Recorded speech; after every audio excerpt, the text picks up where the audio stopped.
So our project is a collaboration with UC Berkeley and our campus here at UC Santa Cruz. And the goal was to create an educational virtual experience for people to step into the tomb, walk around it as if it were a real space in virtual reality. So the way we did that, my role, which I'll talk about pretty soon, was to build a 3D model of the tomb. I built the mesh, which is basically just a skeleton, which I'll show a picture of later, and to texture it and to get it ready for a gaming program called Unity, which I handed off later, and it was basically uploaded and prepared for that interactive aspect. And then finally, our goal in the end was for people to experience all this in virtual reality, to move around it as if it were a real room. So my goals are pretty simple.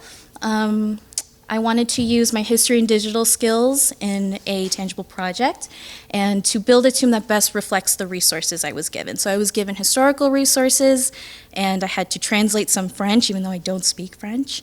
So it was a very difficult part of the process, but it was important to use those historical abilities to make the tomb. And also communicate with the project members for some feedback and what worked best between what Berkeley had and what we had. So the first step was to go tackle those sources. So I got some maps and I got some images of the tomb that was referenced for texturing and for sizing. Here's the mesh, which is again the skeleton. It was just this gray shape, and then eventually we textured it. And the texturing itself, a lot of it wasn't, so along with the measurements, a lot of the tomb wasn't really described in the resources that we had. So a lot of it took some of our own decision making. So the rock itself, it's not exactly what we had, but it was the best we can do. As long as the measuring too was more like something I had to do with my eye. So interpretive choices, another example is the hieroglyphs on the walls. We didn't have like the exact measurements of the spacing, so a lot of it was just planning out and what looked right. Let's see here. Okay, so here's some results of what we ended up with. I couldn't do a virtual tour, unfortunately, that moves, so here's some pictures that we got. So on the left is the real tomb, and on the right is the tomb that we modeled. And originally, I had the top of the sarcophagus that wasn't lowered, so you see it right here. It was in the model, but I just wanted everyone to see the nice arch that we had. Here's another one. This is overlooking the inner sarcophagus. And Berkeley's team managed to make a they made the coffin that fits right in there. Let's see here, and there's a little bit more sitting inside.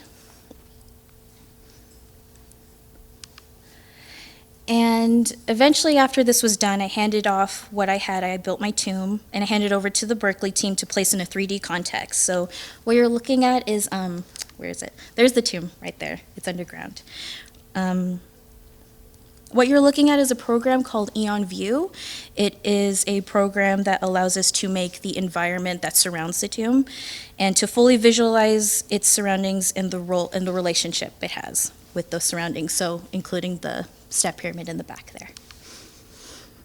So,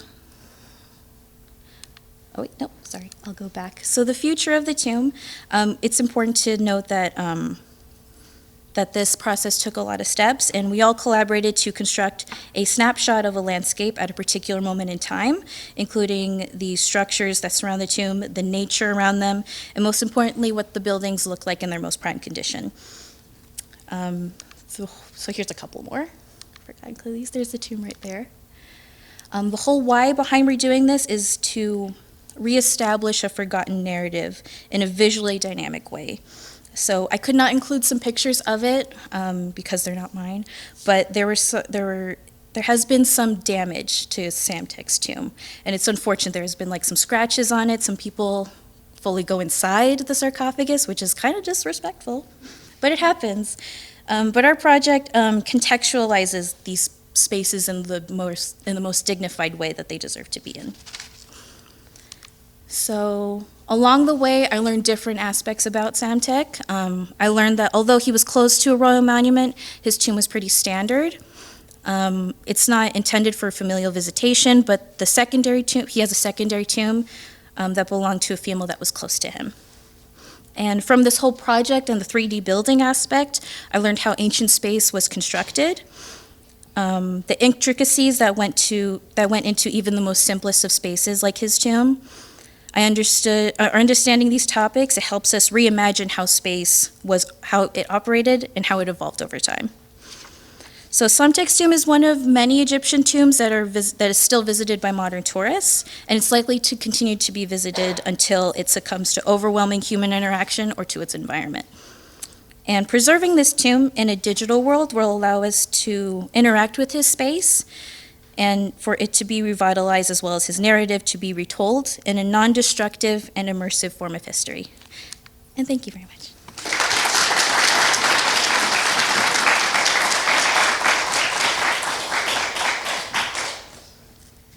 All right, thank you, Savannah. So I didn't do that. Our next presenter is Miguel Lepiz, who is presenting his paper, Hollywood's New Women, Reconfiguring Gender, Sexuality, and Obscenity in Los Angeles. And he developed this paper working with my colleague, Mark Matera, I'll get it this time. He is the recipient of 2 awards, the Linda Peterson Award in Gender History from the History Department and the Cowell College John Holmes U.S. History Award. So, if you want to come on up.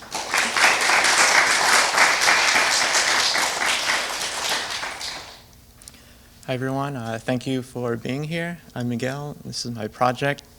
So introducing this project, I just want to point out a few things. One, it is a history of sexuality. It's also a history of 20th century Los Angeles. And kind of the framework for this paper was kind of a series of pushes and pulls between the women I'll be describing here and different moral and political authorities who sought to marginalize or subvert these women's visions of gender and sexuality. So these were some of the research questions I came across when writing this paper. One of them is how we can contextualize the breakthrough success of women actresses in Hollywood in the 1920s and 30s, also known as, the golden period of Hollywood. And how did young women in Los Angeles with their particular gender expressions and sexualities contribute to the development of a concept many referred to as gay Los Angeles? So here's some background on Los Angeles, this city. So one of the more interesting points in my research I came across was that Los Angeles was formed by young, often unaccompanied or divorced women migrants in Los Angeles, many of who came from the Midwest, who surprisingly wanted to escape the Protestant kind of life that was prescribed to them. And these women kind of early on sought to assert their political rights through voting. And here, Los Angeles Times remarked that the suffrage cause received a new baptism of militant and emotional fire when women were granted the right to vote. And early on, in terms to different practices of sexual orientation and gender expressions, many police records indicate women often masqueraded as men. Again, and this is only the early history of Los Angeles, so it's important to keep all these developments in mind as we move forward. So one of the central concepts to this paper is what I call Hollywood's New Woman. So I frame this as a dichotomy stemming from the flapper and vamp archetype of women who were often described in 2 ways. One of them, being carefree single woman who kind of just wanted to, you could say, flirt around or whatever. And then the more lasting side of these women were those who wanted to, assert their political rights, as we've seen before, through voting. And then from this kind of model, I moved toward the idea of Hollywood's New Woman. And I didn't include a picture here because I thought they defied easy categorization because, again, they were diverse personalities and they held many different professions in Hollywood. And in these ways, they were kind of the pioneers of Hollywood. So I wanted to highlight some of the early movie press and non-confirming gender expressions and sexualities in Hollywood and Los Angeles. So the images on the left are from the film Blonde Venus. It's a 1932 film, which starred Marlene Dietrich, who you can see in these photos appears prominently cross-dressing, which again was one of like the new ways women express themselves in Hollywood and Los Angeles. And then on the right are examples of the new movie press that women participated in and wrote for women audiences. There's Mary Pickford. She's one of the earliest kind of breakthrough actresses in Hollywood.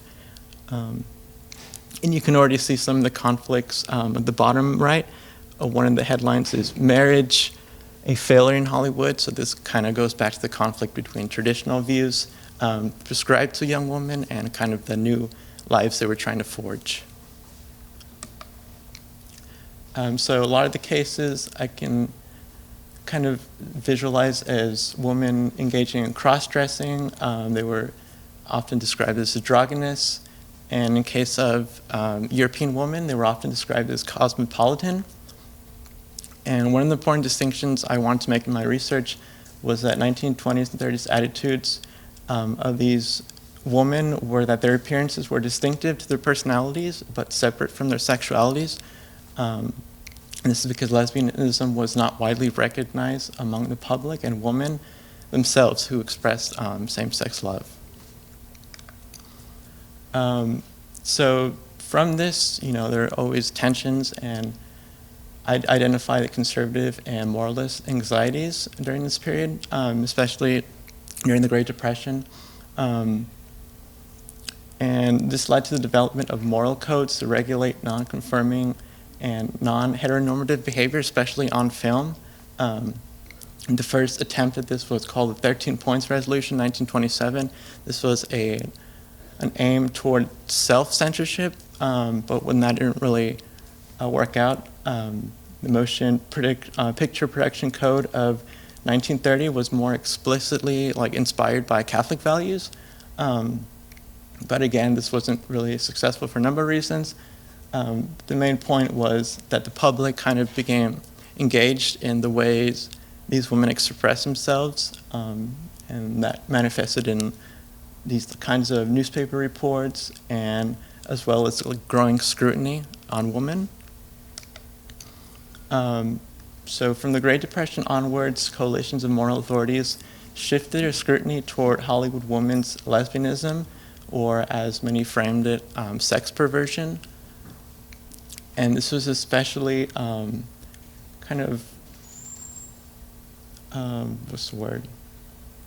product of the Great Depression, in that many conservative authorities had views of sexual abnormality embedded in same-sex love, and this served as rallying points for movie censorship and marginalization. And these groups were, as we've seen before, Catholic groups, Protestant groups, and we'll see soon enough that this will involve the federal government itself. So the point here is that many different people saw lesbianism as it emerged as a kind of national social problem. And kind of going back to the pushes and pulls of these kinds of influences, World War II kind of gave many women freedom in that they expressed themselves in communities. So many women embraced concepts of lesbianism and same-sex love, as many men similarly created gay communities and new urban subcultures. And this goes back to Los Angeles as a city and the history of Los Angeles, in that these cultures and subcultures were emerging not only in Los Angeles, but also, Seattle and New York, and also smaller kind of suburban areas. And again, the formation of early lesbian subcultures was the national development influenced by the mobilization of women into homosocial populations, again, brought by the war. And the background image here is that of a lesbian bar. And these, again, were new places where women expressed their new forms of gender and sexual expressions that were opened up by the war. And kind of one interesting finding of my research is the relationship between these women and the Cold War, in which heteronormativity reemerged as the de facto standard of morality in Hollywood, but now moral authorities conflated homosexuality with political deviancy. And this is kind of where we see police and the federal government becoming involved in these women's representations on screen, but also in public spaces, as Los Angeles, of course, is. So during this period, the Los Angeles Police Department and the federal government joined these previous religious reformers that I mentioned in persecuting homosexuality in public spaces. And by this time, lesbianism had become a kind of forged sexual identity, but at the same time, they were using this label as well as sex perversion to persecute these women. So here we see kind of a shift in the previous types of movie press and also the federal government's involvement.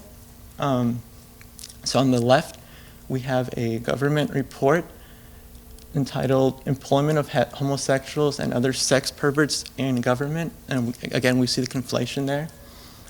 And that report includes the quote here, that sex perverts who by their overt acts violate moral codes and laws and accepted standards of conduct must be treated as transgressors and dealt with accordingly. So there's this increasingly explicit reference to these women as sex perverts or deviants, and there's this feeling of a need to marginalize them. And on the right is Confidential magazine, which represents the rise of scandal magazines. And again, one of the subcaptions is the untold story of Marlene Dietrich, who we saw before as cross-dressing and being a very prominent actress, who now was being, criticized and scrutinized for being lesbian or expressing alternate forms of sexuality. And yeah, so one of the key takeaways of the research, I would explain it as, again, a series of pushes and pulls and kind of tensions that in some ways can seem as a roller coaster for these women in terms of their fight to be represented and to express themselves in ways that don't conform, to heteronormative ideas of the nation. Thank you.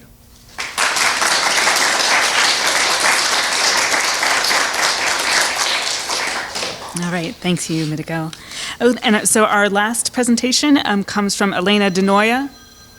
Oh, good, I was hoping that was me. And her paper is entitled Murder and Reputation, the FBI and the Black Dahlia Murder, which she developed with Matthew Lasar in the FBI class. So I want to and one more, Linda Peterson Award. Our generous donor, Linda Peterson, makes it possible for us to provide these awards to our students, and this is the award in social history. So.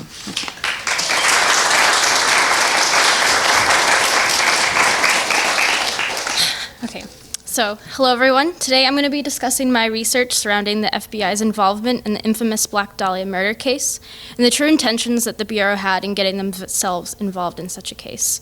One of the forefront questions that guided my research initially was what business a national domestic security organization had in getting involved in a regional murder case, especially considering that they had no real jurisdiction to do so. So I intended to answer this question and explore the ways in which media coverage and intention operated with Bureau involvement in this case, and observe basically what started as a fingerprinting assistant job for the FBI, the LAPD, turned into nothing short of a full-blown PR stunt for the FBI. I'll primarily be looking at the Bureau's files on this case, which can be found on their public FBI Vault website. So before delving into the files, it's first necessary to take a look at the Bureau's history, as well as the circumstances surrounding the Black Dahlia's murder.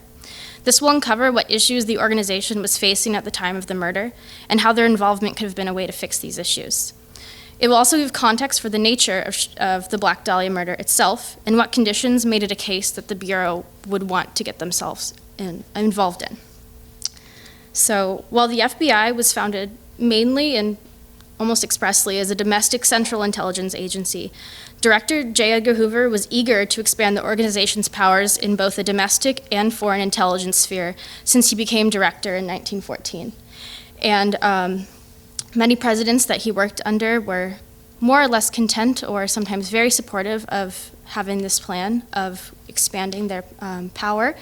But he didn't really feel any direct threat until talks began in late 1946, early 1947, for the creation of the CIA, which was set to be the U.S.'s only foreign intelligence agency, delegating the FBI only to domestic security.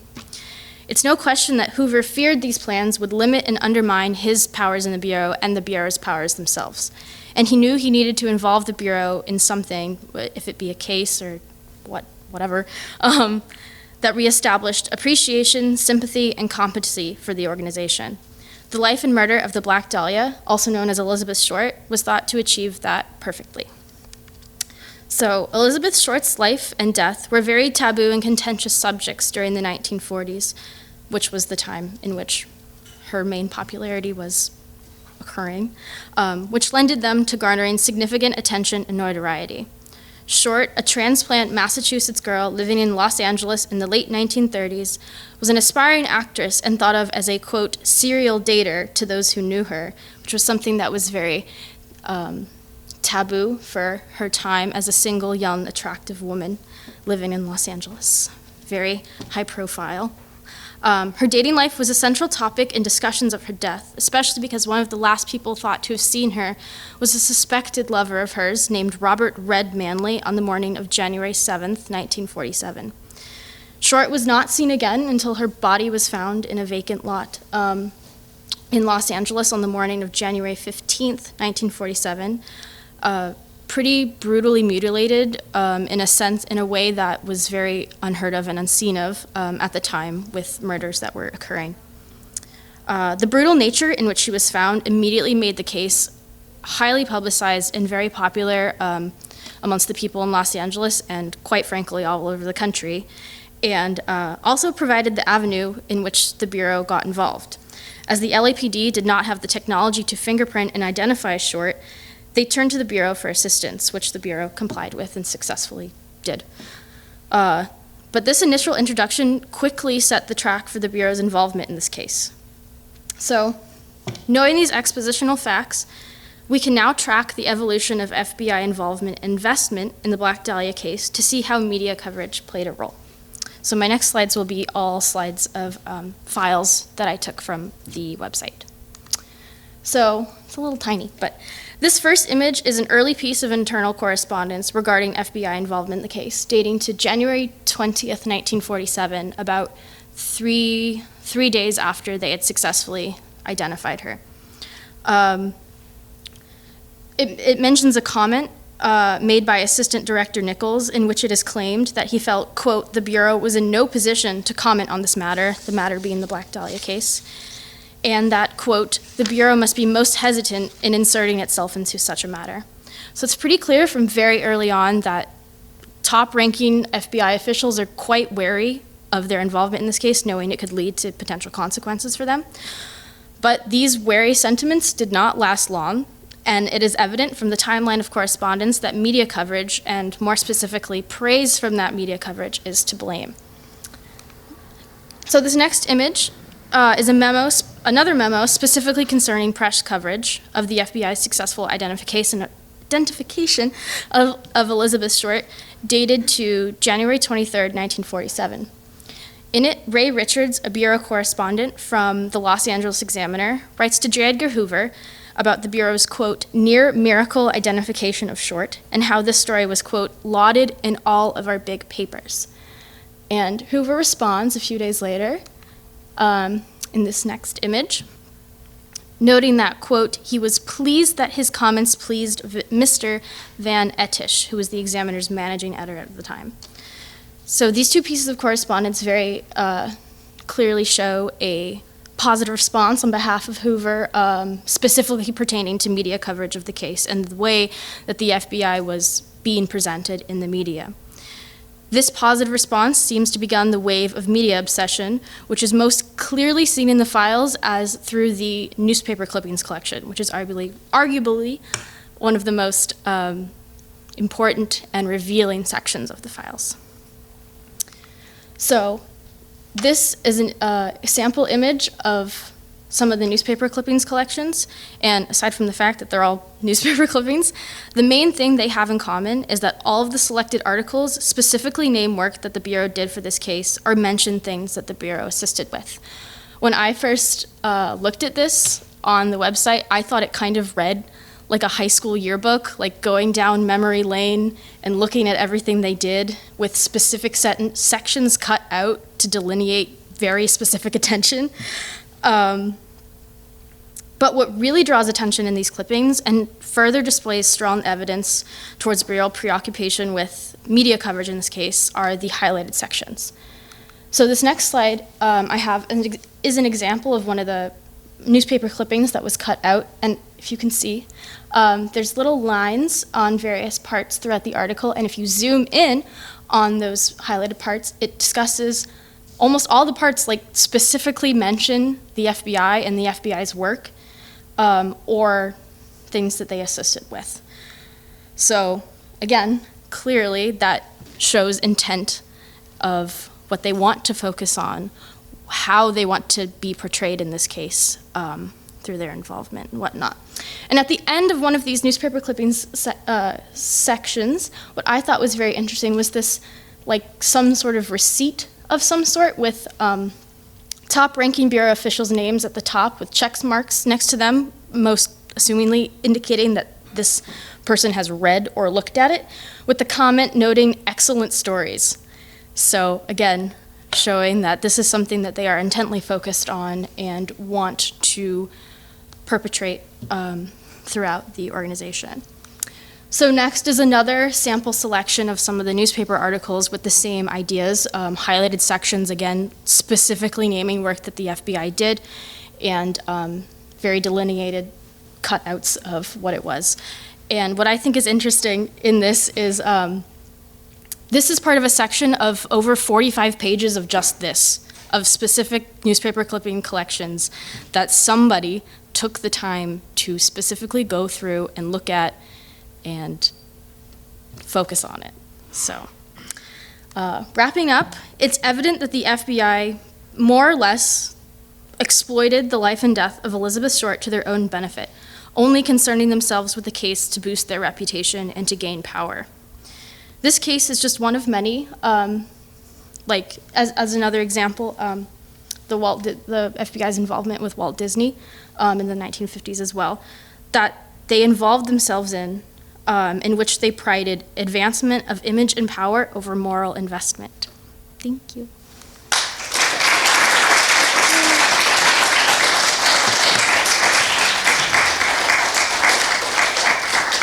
All right, thank you, Elena. So I just want to thank all three of our presenters. I think I just want to note that not only do these presentations reflect really extraordinary research projects in their own, they also reflect the work of distilling these things down into really abbreviated presentations, which is no easy matter. So I really applaud you for all three achieving that. And finding the threads through these from ancient Egypt to 1920s Hollywood and Hoover seems challenging, but what does speak to me is that all three of the papers underscore the value of informed inference, which was what historians have to do. Our evidence never gives us the whole story, and we have to find ways to make those leaps, but to do so in a way that our readers will follow with us and be convinced by our interpretations. And I think all three of you do that for us in these presentations today. And I also think that all three of you really underscore the importance of context to understanding the materials you're looking at. You are really arguing for the historical specificity of all kinds of ideas, from where you locate a tomb, to what sexuality means and how it's marked, to what the FBI is really after, which seems to be its own reputation. So I really admire all three presentations for conveying, I think, what are some really fundamental skills and value of historical research. So maybe at this point, what it makes sense to do is to have one more round of applause for our presenters.